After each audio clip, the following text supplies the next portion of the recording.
Hello, I'm Nobby. Welcome to my workshop. I'm going to carry on with a bit more on the construction of the Hudson Loco. Again, I'll bring the camera in a bit closer so you can have a sort of recap on what I've done so far. So bear with me just for a moment.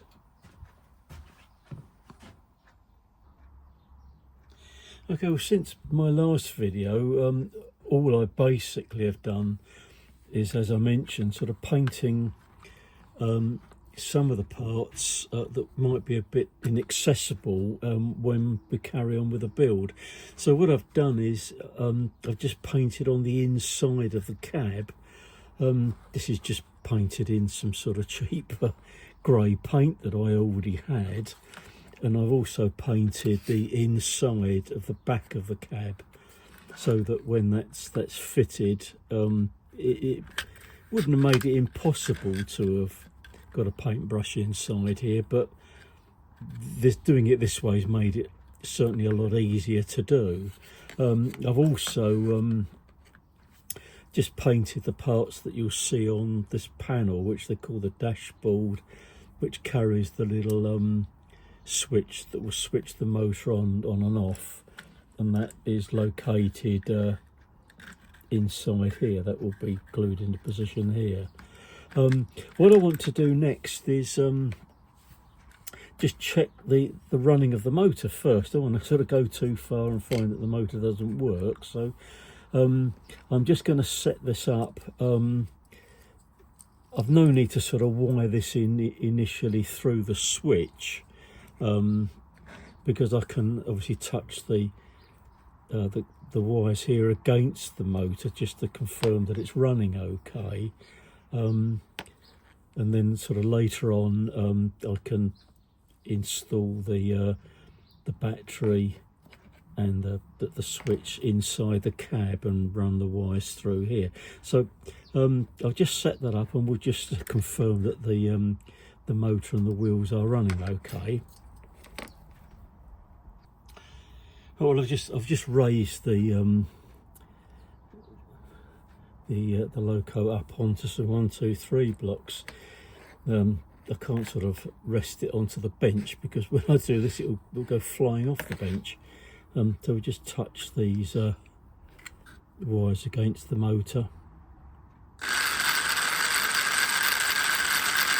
and you can hear that it's running okay. If I can put it on its side, hopefully you'll be able to see the wheels actually turning. I'll just go to I'm working around the camera here, as you can imagine.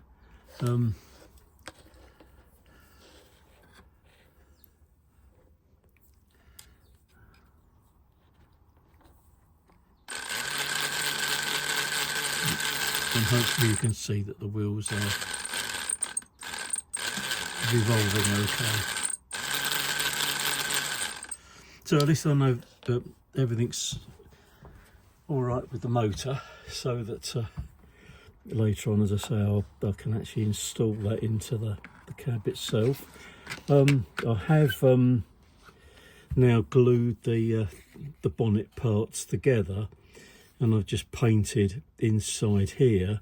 Not sure that will stay in a grey finish. I'm not quite sure yet, because the front part of this, if you like, the sort of radiator side of it will probably be painted black. That will obviously sit on here with that surround on it, and there's also another feature that's attached to the front of this as well. So that's what we've got up to so far. I think the next job, the next job along, according to the plans, are constructing.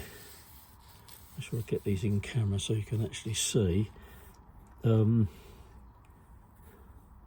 these parts go inside here.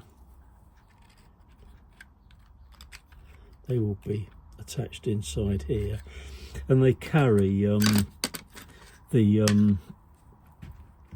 I suppose you would say the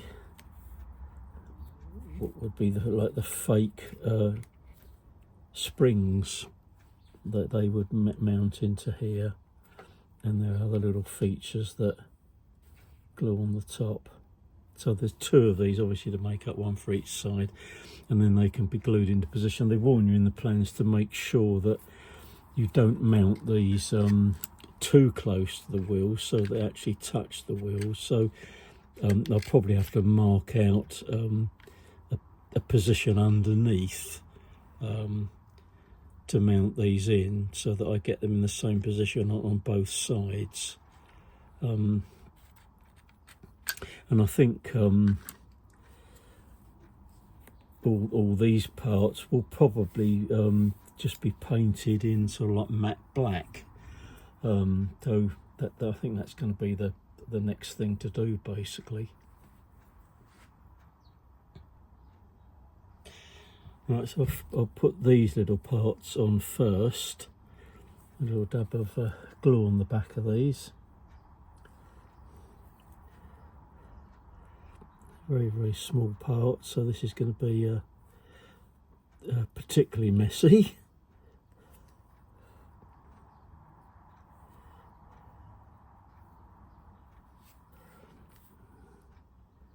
Those parts fit on there.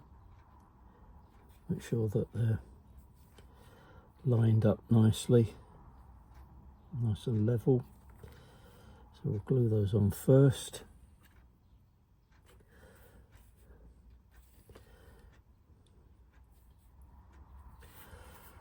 Let's do the other one.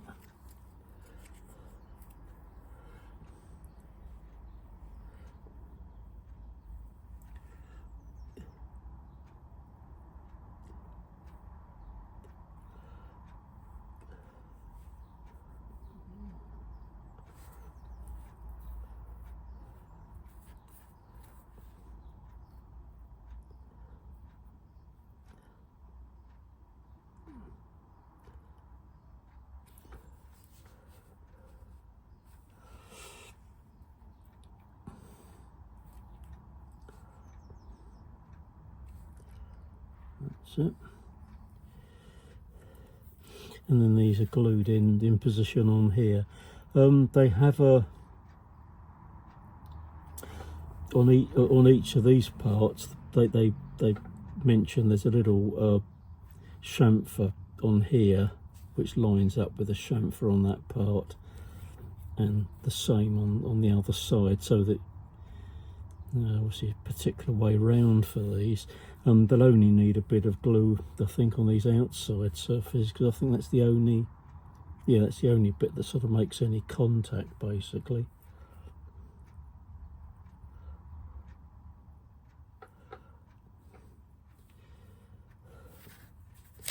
Whoops.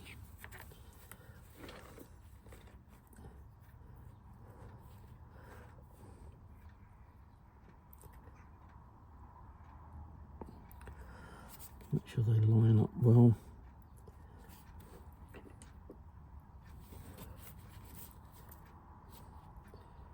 That looks okay, and obviously I can wipe off any glue that's spilled out the sides there as well.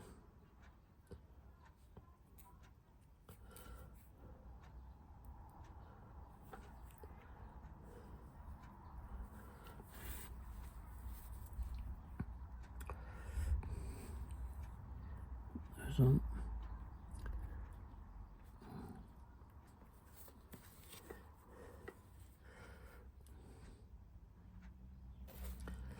Make sure they line up nicely.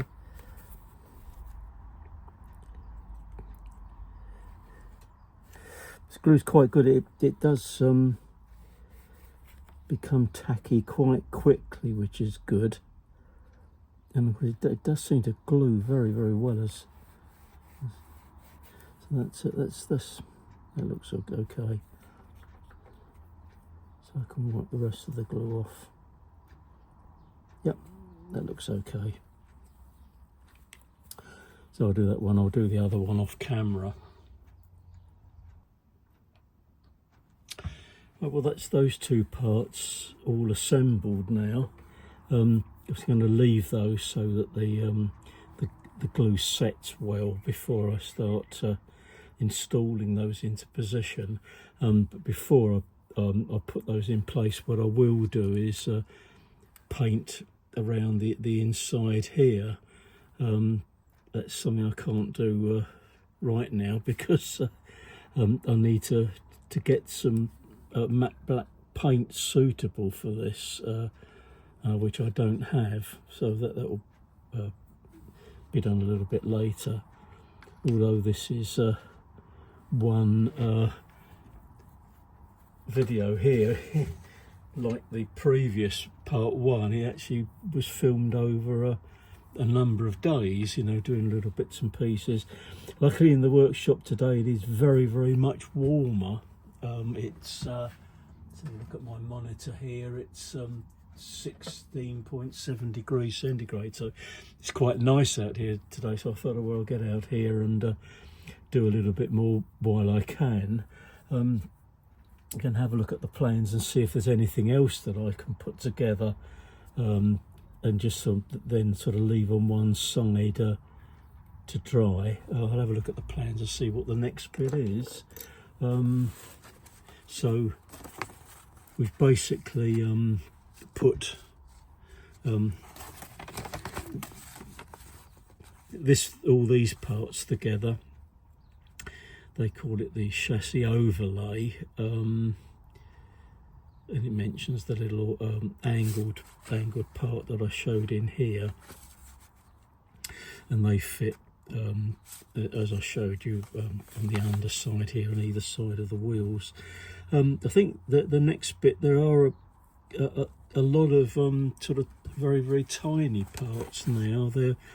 I think I'll put these bits together. These are the couplings, so that you can couple the Loco to various wagons. I mean, the people the guy that makes these has a whole, if you look at the website for PS models, there's a whole range of different engines, all sorts of types, and a whole range of different types of wagons, box wagons, flat wagons, brake cars, all sorts of things that can be added behind the engine if you're going to run this round a little track.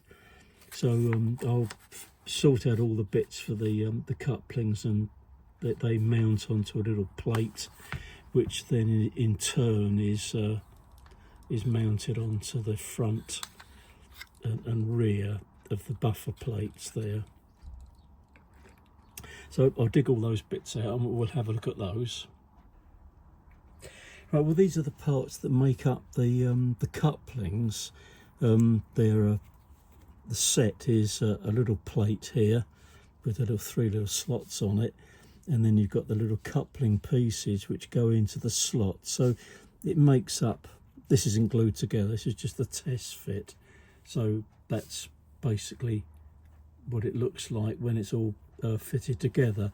And then there's a pin, a little hole here, a pin that goes through all three of these to form your coupling to wagons or whatever you're going to pull behind the engine. There are two small ones and one large one. The large one goes into the centre one, so they just need literally just gluing into place.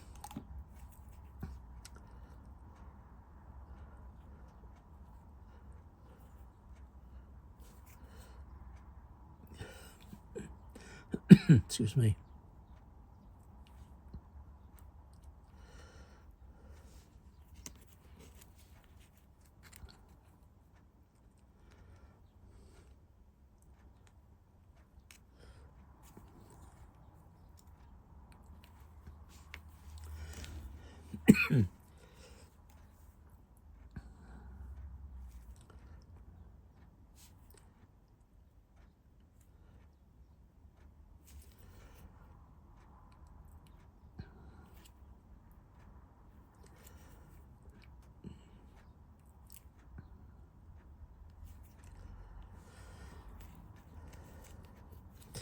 larger one in the middle slot.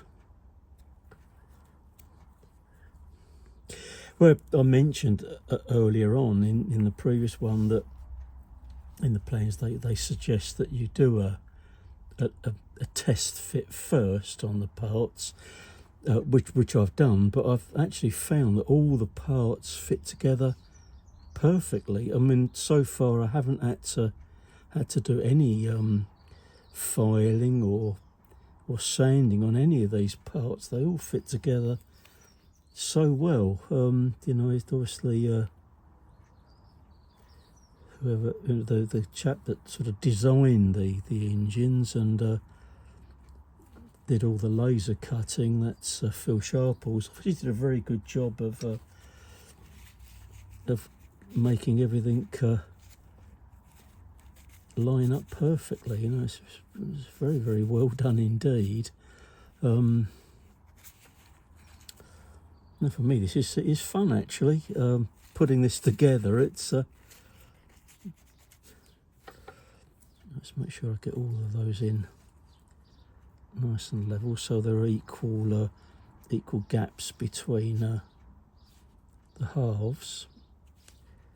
I pop all of those in, and then I can just leave that on one side to harden off as well. So I'll do the other one off camera.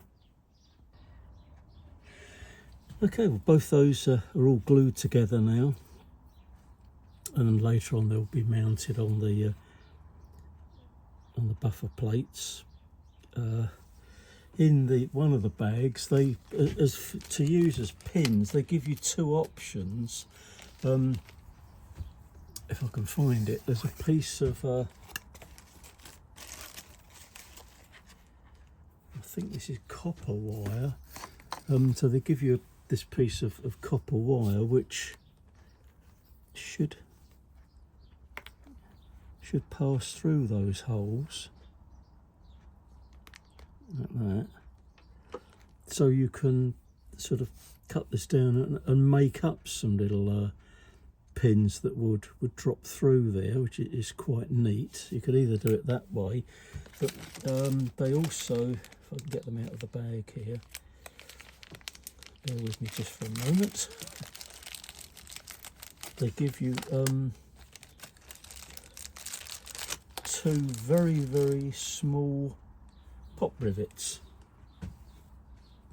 so you can chop these down in size and you could drop those through like that. So you've got a couple of options, whichever you think looks the best. So there's the option there, pop rivet, or make up a nice coupling pin to go through, whichever way you think's going to be the nicest way of doing it. Not sure. I'm trying to look at the back of the camera to make sure everything's in frame as well. Strange thing is, me being me, when I was looking through all the parts before I started this second one, I found all these bits, and I looked at the plans to see where they fitted, and being rather daft, I couldn't figure out where they went. But then it's a light bulb moment. Of course, this engine can be made for two different gauges, and of course, if you go for the wider gauge, 45mm wide, of course, these little plates in here, you'd use these obviously to give you the wider spread, and these other parts, if you do it that way, are devices to make sure that you've got the motor held well in position. But obviously, for the way I'm doing it, I don't need to use those parts, so they can just sort of be kept on one side. But it's just for that few moments I didn't quite realise what they were. So there we are. That's how far I've got up to now. Obviously I'll carry on with some more construction in this video, but you know, for you the next stage will be seconds away, but in fact it will be more than a day away, because I can't do a lot more without painting some of these parts first before I fit some of these bits into place. So just hold your breath for a few seconds, and the next bit will come up then.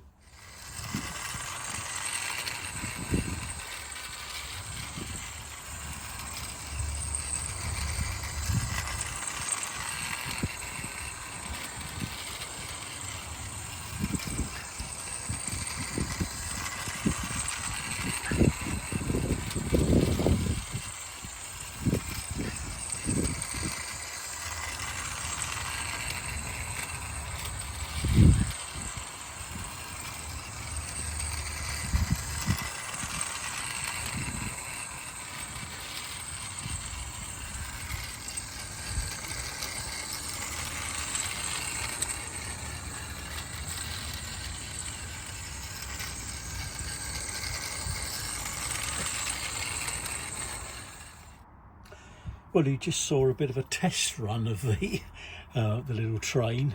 I managed to find a little while back a bundle of very cheap Hornby O-gauge track. It's all really old, it's all a bit rusty, but I thought among what I got there'd be enough just to set up a little bit of circular track, just ready to test this out on. But I'll perhaps try and do in the future is look for something in slightly better condition. But anyway, the little train ran round it okay, doubly confirming that it is running in the correct direction as well, which is what I wanted to see. But there we are, there's a bit of fun testing that out. I moved on a little bit. I've done quite a bit of painting on the model. I've not bothered to film any of that because it's almost not very interesting really.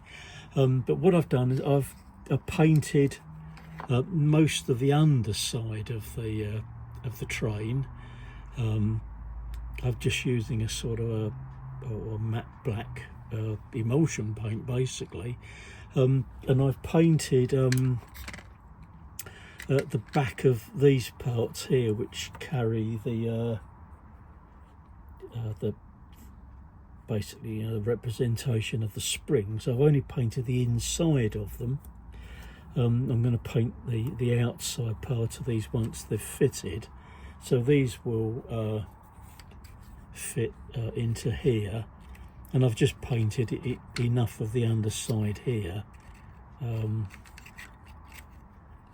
so that I can glue them in position, so that the inside bit is painted on both sides. And I'll have to sort of make a little measurement to make sure I get both of these in the correct position, and once they've glued in and the glue's set, I can then sort of paint on that part of it as well. I've also painted the little coupling pieces. I've glued all these together and painted those, and I've painted the front of the bonnet, the sort of radiator part, and then this is obviously just another added bit of trim that will just be glued in. I think it goes that way around. Does it go that way? That way, I think. So that will be glued on there. Just a bit of sort of extra detail on the front. This is going to be the colour paint that I'm going to use. It's called Sea Green, which is quite a nice green colour. So quite a bit of the engine will be painted that way. I've painted in here this part in black. On some of the illustrations of the model, on the buffer bars on the back and front, I've just painted that red, but on some illustrations it shows painting red around this part here as well. I didn't really like the look of that, so I've only painted this part of it, and I've just only painted around here the bit under the bonnet. It's not really worth painting that because no one's going to see it. So this part fits into these little slots here. That will go into there. But that could be glued in place completely, but I think what I'm going to do is just glue it very lightly, just in case it ever had to be removed for any reason. So if I only glue it in perhaps about 3 spots when that's put into position, at least I can remove it, because that obviously covers up the motor. Not that I think hopefully anything would ever go wrong with the motor, but if I ever needed to get to this, then it would be easy if I could remove that part later. So that will be glued in position there. I've glued in the little part here they call the dashboard, which carries the switch to switch the engine on and off, and I'll probably use some little sort of like sticky, double-sided sticky pads to stick the battery battery box into position, try and sort of tidy up the wires. They're in a bit of a bird's nest at the moment, but I'll see if I can sort of tidy those up and then sort of glue that, or just temporarily tack it on the inside, so it's sort of out of the way. Obviously you've got to be able to get to this, obviously, to change the batteries. So it's moving along quite nicely. The front panel here and the sides, they will be painted in green as well, and the rear of this panel here, that will be painted in green. That will obviously fit into there, like that can be glued into place there. They supply you a piece of plastic material. Just unwrap that to show it to you, to form the sort of canopy over the top. I suppose that has to be sort of bent into shape to mount over the top. I'd have to sort of check the illustrations to see how much of this you need to use. I guess it only needs to go over the back part here, so I suppose you can cut a piece of this down. I'm not quite sure how much of this you're supposed to use, but that can just be bent. I'm not quite sure at the moment what glue's required to hold that in position, but I'll have to figure that out a little bit later on. So things are moving along quite nicely, really. So I've showed you hopefully that there's some more interesting parts of it. These parts I'd painted earlier on today, so I think, and I've not purposely not painted the back parts here, so that I kind of sort of apply the glue there and mount those into position. Sort of glue those in sort of carefully into place. Where I'll probably make some measurement, perhaps make some little pencil marks in here so that I can get them in the right position on both sides. But we're getting there. Well, I had to clean the wheels, because running around that track was a bit sort of dirty and rusty, and it sort of put some of the rust on the wheels, but I've tried to clean those off a little bit anyway. But I'm quite pleased that it does run. I tested it in the workshop first, and it did fall off the track a few times, and it's my sort of first time we've ever running a train on any track, probably since I was a young boy. But it's been, so far, quite a fun project, this, putting it all together. But I'll bring you back when I've got these fitted in, sort of ready to paint up. But the rest of it basically is a lot of painting. There are just checking the box, there are sort of one or two other little bits of trim that can go on, where you've got the these little windows here, they also supply you some little round parts that form sort of like a frame for the windows. But I think these probably will be painted in black, so I'll have to be very, very careful fitting those on into position. And there's some little parts here, a couple of these little parts, and they are attached to the side of the bonnet here. Just, so if I can get them out of the bag.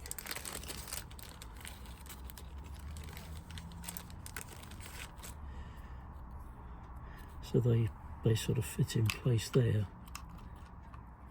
In the sort of illustration, these are painted in green as well, but they might look better, I don't know, they might look better painted in black, possibly.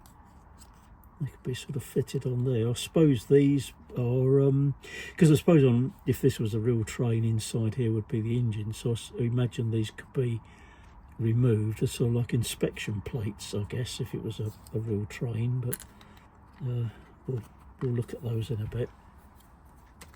So not very much more to do, so I'll bring you back just for perhaps a final look at this after I've got some more bits in place. These bits obviously are just glued in. There's some little slots in here, they just glue into there. That's, you know, can be quite simple to fit. But let's bring you back when I've got some more bits fitted into place. Well, I've glued these parts in, and I've taken some sort of measurements on each side to make sure I get them in roughly the right position. I've glued the coupling pieces in back and front there, so it's really now down to, you know, quite a bit of painting.